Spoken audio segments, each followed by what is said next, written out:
Yep. Welcome to DCQ, the podcast where students talk to experts in their field about the issues that matter in the world. Today, I'm joined by Dr. Andrew Forde, the Assistant Professor of International Law at DCU School of Law and Government. Dr. Forde spent the last 2 decades working for the Council of Europe and the OSCE, um, r- writing 2 books on the Council, including his latest book, Russia, the Council of Europe, and the European Convention on Human Rights, which I have here just as a last February coming out, which we got from the library the other day. As a bit of background.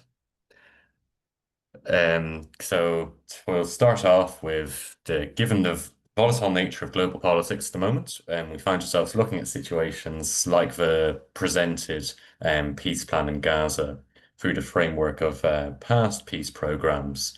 And yourself, Dr. Forde, led the Council of Europe's operations in Kosovo after the traumatic breakup of Yugoslavia for 5 years. And I just want to start this episode by asking you about this work and the real on-the-ground implementation of peace.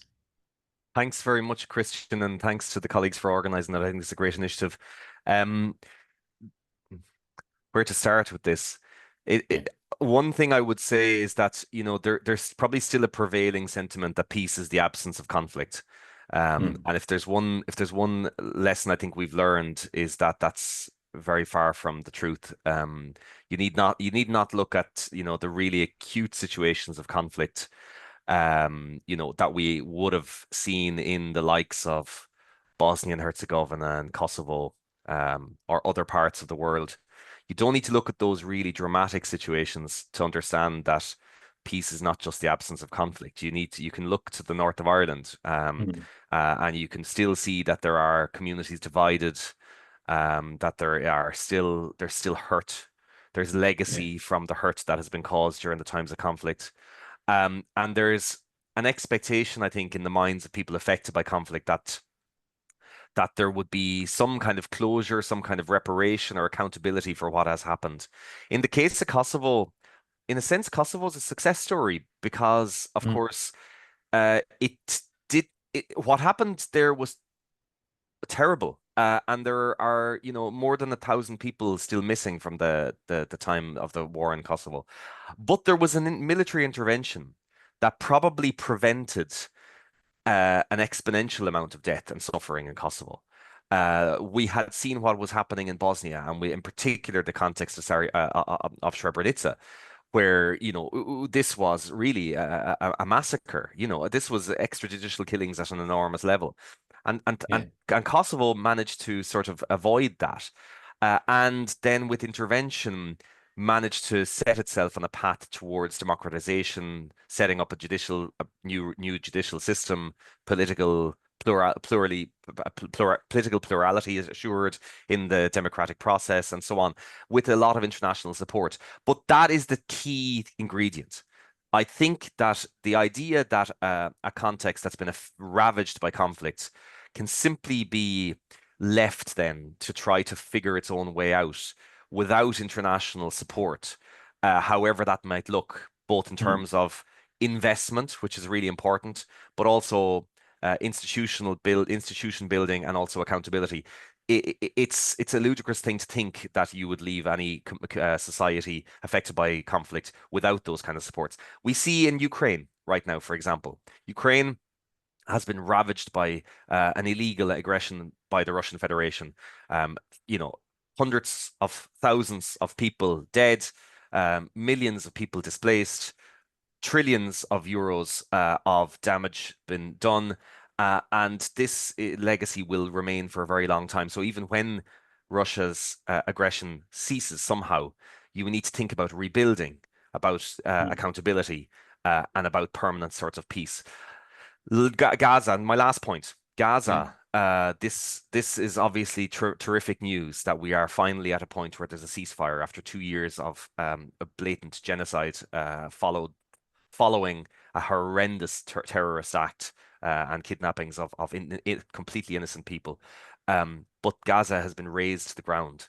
So the Yeah. idea of celebrating that this is some miraculous situation, particularly by some countries, where those countries are complicit in the genocide, is quite difficult to swallow.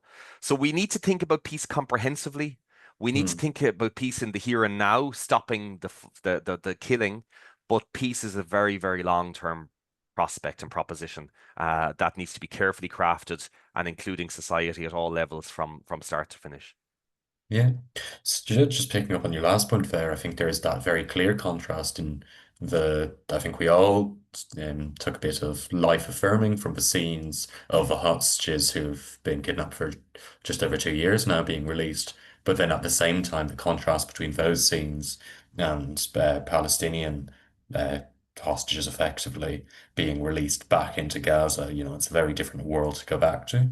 So I think like we're contrasting this, you know peace, if you can call it that, as pure just an end of immediate violence, with, to take the Bosnian example, where there is so much EU institution building and investment. And while it's not an EU country, Bosnia very much is a modern European country, Yeah. with strong institutions. And while it has its occasional flare-ups with the Republic of Srpska and separatism, Bosnia surely is one of the great success stories of peace building in the Mm, last few decades.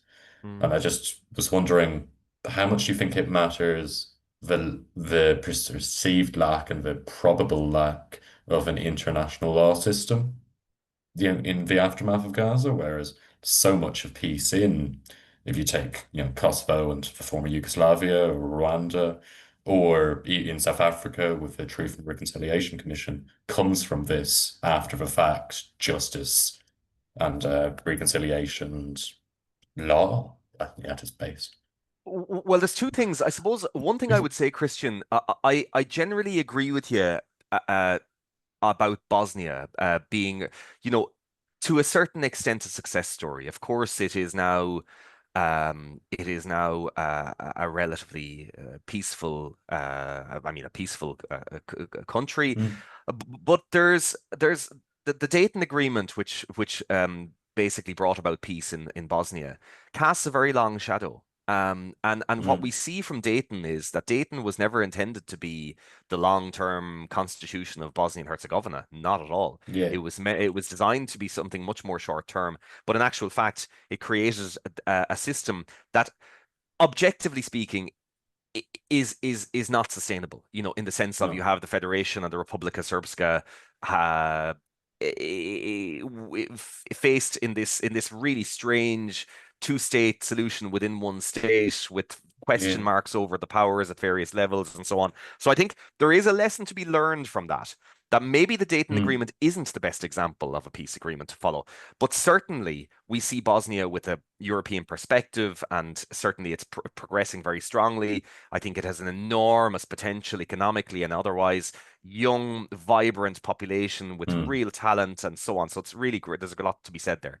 Now, to come back to the other point of the question around the international law, you'd be forgiven for being cynical about international law when you mm, see what's happening in Gaza. I mean, honestly, you would really, and that cuts both ways. If you're a family of a person who was kidnapped by Hamas, and you had your family member holed up in some tunnel in Gaza for the last 2 years, being starved, being deprived of the basics, being, in unimaginable kind of horror, you would feel like international law has utterly let you down. mm, Likewise, of course, for the millions of Palestinians who have been deliberately starved, you would feel like it's international law is vacuous. Having said that, the proof will be in the pudding. mm, Just because accountability hasn't come yet, doesn't mean that it can't. And let's think about what apparatus we have. And maybe let's compare then with the Bosnian scenario. mm. So we have now a situation where the International Criminal Court has issued arrest warrants for Gallant and for Netanyahu, the Yeah. two, I suppose, key political figures in the Israeli government, and also has issued arrest warrants for some Hamas leaders, some of whom have died since in any event. And those arrest warrants are active. So it's a question of, will these individuals be arrested and transferred to the ICC at some point? While they're in office, certainly not. It will not happen.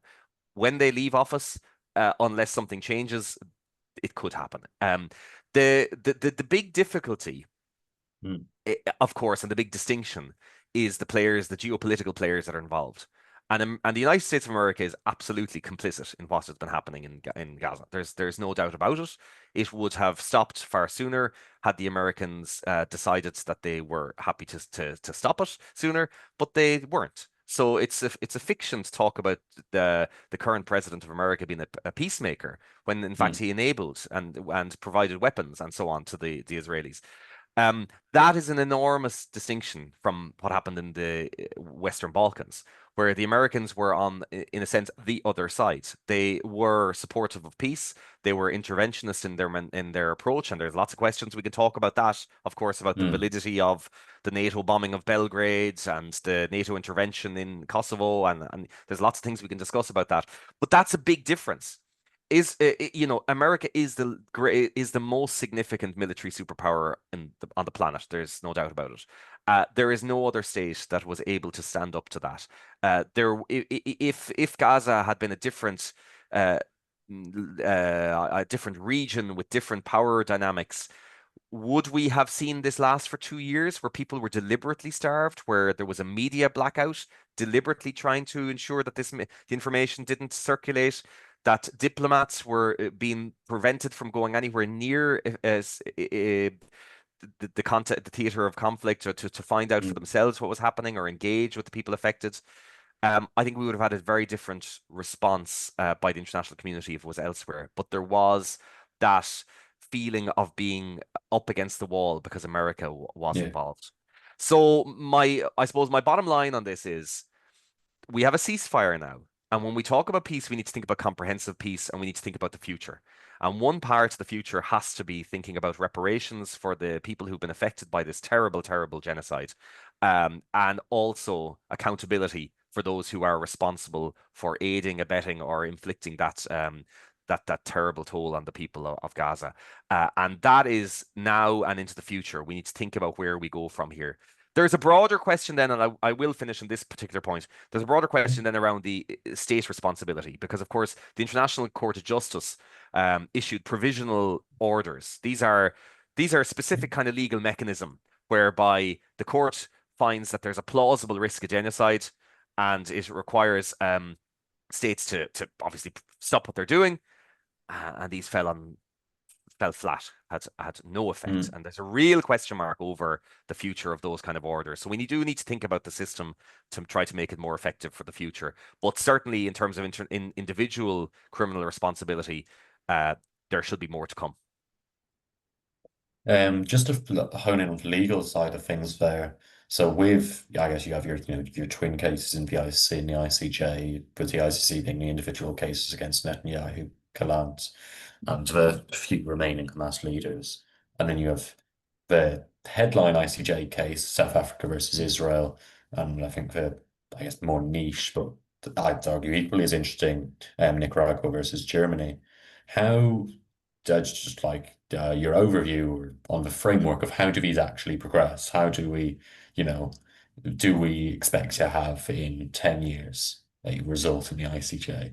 Do you, and like, or even in, two ICJ cases, what of a relationship between, if South Africa or Israel finds Israel as a state culpable of genocide, how does that affect Germany, Nicaragua?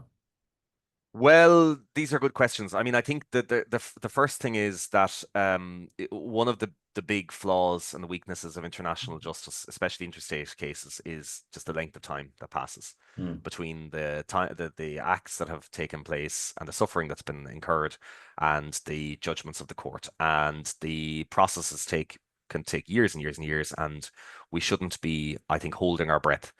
The other thing is these are highly politicized cases, extremely difficult for the court to operate in a objective international legal manner. They are necessarily under major political scrutiny and major political pressure. Mm. There is also the possibility for states to join in on some of these cases and to have their views heard, which we saw with the South Africa Israel case, in particular, the number of contributions of other states, whether they were valuable or not. I think they were largely, to try to give the court some assurance that, it's okay to go down this Yeah. line and to criticize Israel. It really remains to be seen where this goes. I think, if I'm quite honest with you, I think that this is there's it's quite clear to me that the evidence that South Africa has put forward is utterly compelling, almost Mm. irrefutable. It would be very surprising if the court didn't find against Israel, of course. Um, and what's the value of that? Well, the value of that is principally the historical record. It potentially also creates a framework for further advocacy around the reparations fund for those affected by the loss of life, of property, of whatever it might be. But again, for a normal person on the street in Gaza, it's not likely to bring a sense of justice Yeah. anytime soon. And that's why I think the mobilization of the international community now, it's far more important nearly than that. The what are we going to do now to ensure a sense of justice for people in Gaza, to ensure that this can't happen again?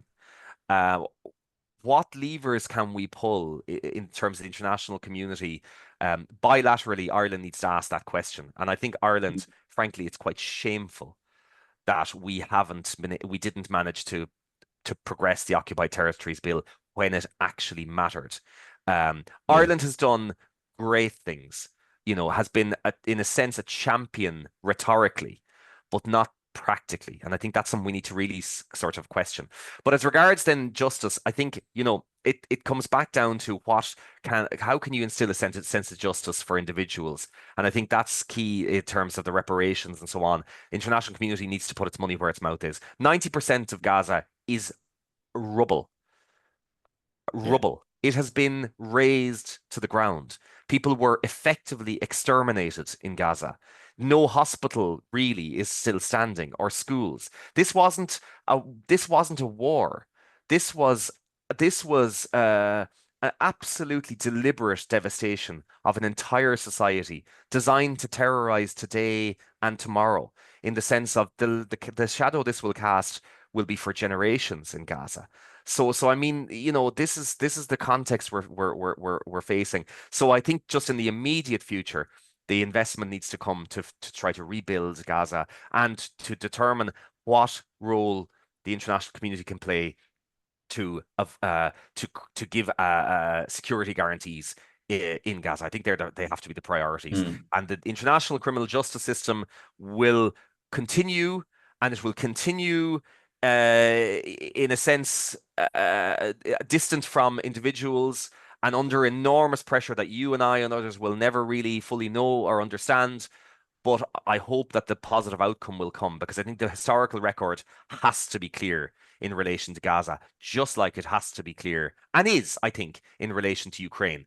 Ukraine, and the Yeah. last point I'll make, the MH17 judgment of the Grand Chamber of the European Court of Human Rights was really a historic success, because it was absolutely clear that what Russia did, Russia was responsible. And I think we need to have that clarity when it comes to judgments. And let's hope we will get the same kind of clarity from the ICJ, and eventually then ICC will be able to try those most Yeah. responsible for Gaza. Yeah. No, I think that's a really interesting point on the justice as history, and justice as legacy, it being one side, and then there is the on the ground, the immediate, what is justice to a Gazan. So we're just kind of talking to the future and going into your background with the Council of Europe and obviously their relationships and peace building in the Balkans. Is this a space, I guess, given the US is so firmly in the Israeli camp, is this a space for the EU or Council of Europe or other European institutions to, take a stand, to have an on the ground strong relationship in maintaining the absence of conflict and building towards a more sustainable peace? Specifically in Gaza, Christian. Yeah, sorry, Yeah, I should yeah, have been sorry. yeah. I definitely think so. I think that now is the moment of truth for the European Union. In a sense, I feel like the last 18 months well, even 3 years, let's say, since Russia Mm, invaded Ukraine, I feel like it's given a new kind of raison d'etre to the European project. Yes, it's faced an existential crisis with Russia's invasion. This is incredible. Um, but I think it's given a new sense of purpose to the European family of mm, nations, and that is both the European Union specifically around the work I suppose the financial aspect and the political aspect of it, but also the Council of Europe in terms of that apparatus of accountability and human rights, democracy, and rule of law. I think the Ukrainian crisis has really woken up, shaken up, profoundly changed the arithmetic geopolitically. You see the EU much more focused, I think, mm, on its own integrity as a geopolitical project, but also its physical integrity in terms of the protecting the European uh, continent. But it wouldn't be consistent then yeah, for the European Union not to try to be a key player in the Gazan context, because especially when we see the power imbalance in Gaza, where you have the two biggest militaries, in a sense, are technologically most advanced in the world, trying to exterminate an impoverished, landlocked population that are utterly defenseless. If the EU wasn't going to stand up for its values there, where would it? And I really do think yeah. that the EU needs to be strong on this. There is talk about a kind of a US-led military security presence in Gaza. Tony Blair Institute, yeah. I mean, there's real questions that have to be asked about this. Like, do the population accept that? Would the population look at this and see it simply as Israeli troops Mm, on their doorstep, uh, uh, intimidating them in another way? If are we trying to achieve peace, or are we trying to achieve repression through another way? Like, I think that exactly. this is really important. And this is where, in fairness to the EU through the CSDP, the Common Security Defense Mm, Policy, and so on, um, they have credibility, and they have excellent training, and they have the experience of missions in Bosnia and the borders in Armenia, Nagorno-Karabakh, and in various mm, places in the Sahel and so on.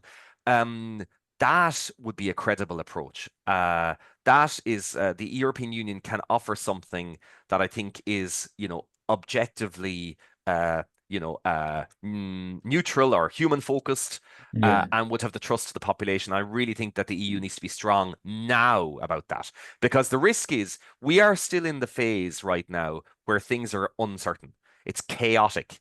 And it's very, very dangerous, both within Gaza, because we see about the issue of clans and infighting and so on, fighting for resources right now, but also externally about, well, where do the borders land? What happens Yeah. about security regimes? What about the next government in Gaza? All of this requires a lot of external engagement, and I think the EU needs to step up to the plate.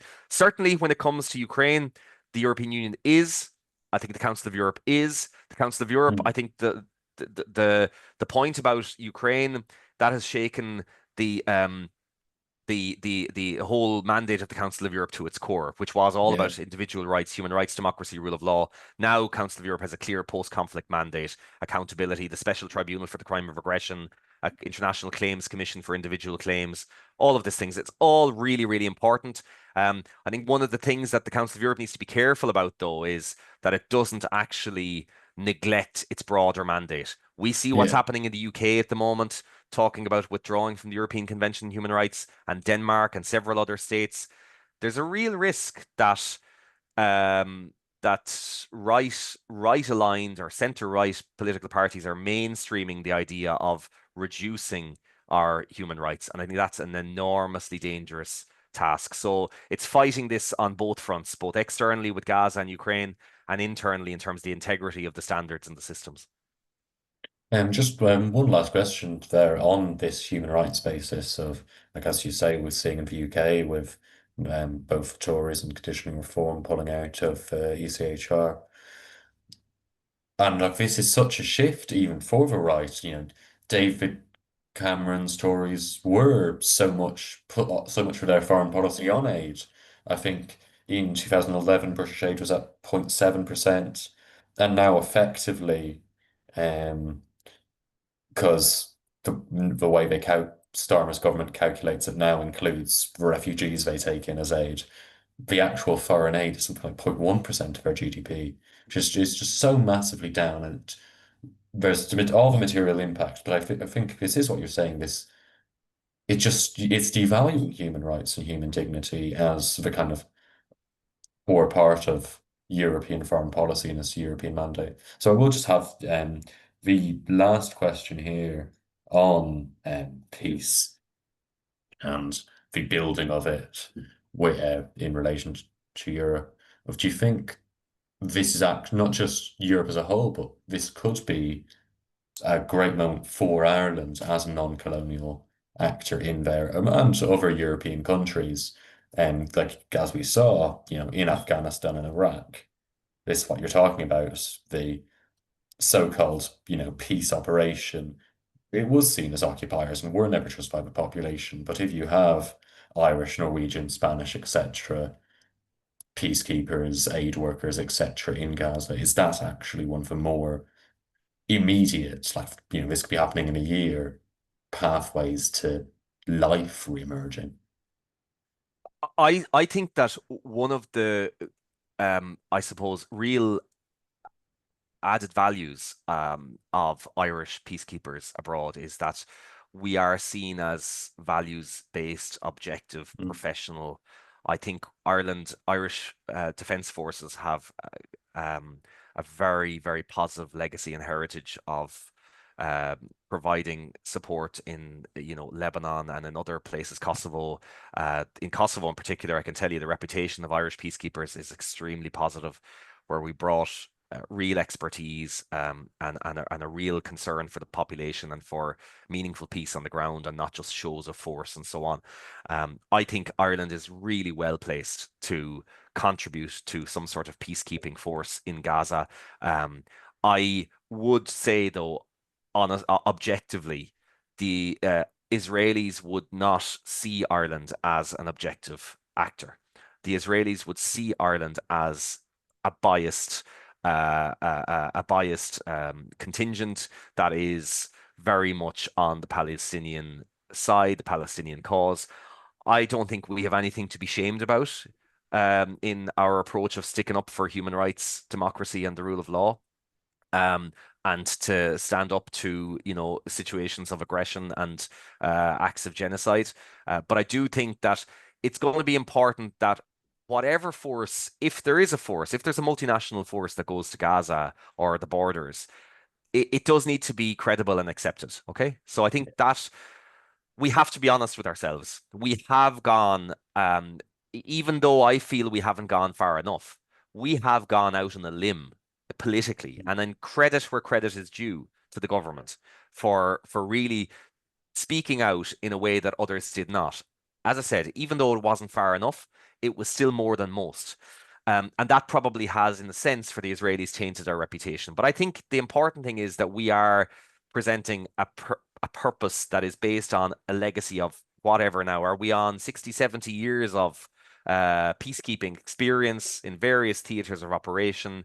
And we are still firmly committed to the idea of neutrality, though we can have another conversation Mm, about that, absolutely. because whatever that means nowadays. But in any event, certainly we're not overtly aligned, and I think that that's an Yeah. important consideration. But look, I think the key thing we need to think about this situation in the short, medium, and long term. Mm, Peacekeeping and so on, it's all a means to an end. What needs to happen is rebuilding of Gaza, not bricks and mortar, Christian, but yeah. rebuilding society and the fabric of society, the systems of rule of law, domestic sort of sense of security, policing force, education systems, Yeah. some sense of community again. All of those things are the priorities and they need to be really considered. Everything else is to support that. Yeah. So, we need to try to avoid falling into the risk. And you know what? Maybe this is one of the things that didn't go well in Kosovo. That the war in Kosovo was 1999, up to 1999, let's say, when the intervention happened. It's now 2025. We still have an EU CSTP mission there. We still have a UN mission there, a UN peacekeeping force there. which don't belong there anymore, simply. Yeah. So there also needs to be a cut-off time where we think, okay, are we focusing on the right things, and we leave when it's the right moment. For now in Gaza, we are a long way off achieving any of those things. Anything Ireland can do to show leadership and to practically help Gaza financially, and in terms of security, we should leave no stone unturned. Ireland has a really important place and role to play in all of this. Yep, I think that's put really well. I think this is, I completely agree, this is the Irish hour, and not just us, but this is a moment to signify what we are about in the world. 100%. So, yeah, so I think I will just wrap up there. I'd like to, thank you very much, Dr. Andrew Forde, for, Pleasure. coming and chatting with us and giving us all these really re provoking insights and just, yeah, making the issue a bit more real, explaining a bit of the detail, layman's, and yeah, just illuminating for us. Thank you very Pleasure. much. Thanks, Christian. Thanks a million. Take care. Thank you very much. Talk to you.